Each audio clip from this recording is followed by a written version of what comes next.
Hello, welcome to the Zoom booth on ISE. I'm François Familiari, and today I would like to show you our latest innovation regarding whiteboarding. So here we have a Zoom room with the whiteboard function,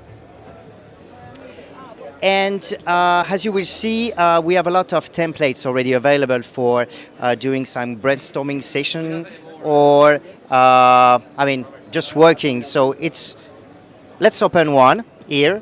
So I'll take the first one there, and it will be a good start for me to start my working,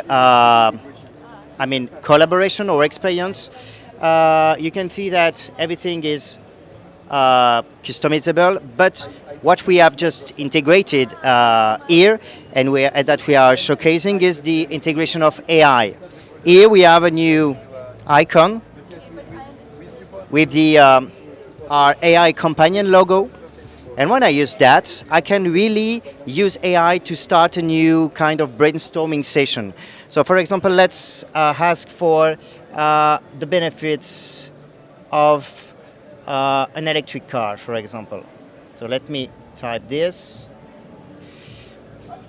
I'll ask that, and I ask to generate some stickies, ideas about what could be the benefits. And automatically, here, I'll get, sorry, I need to use my two fingers. I get all the different information that I can start for my brainstorming session. So this is it, but if you need more info, you can go directly to our website, www.zoom.us.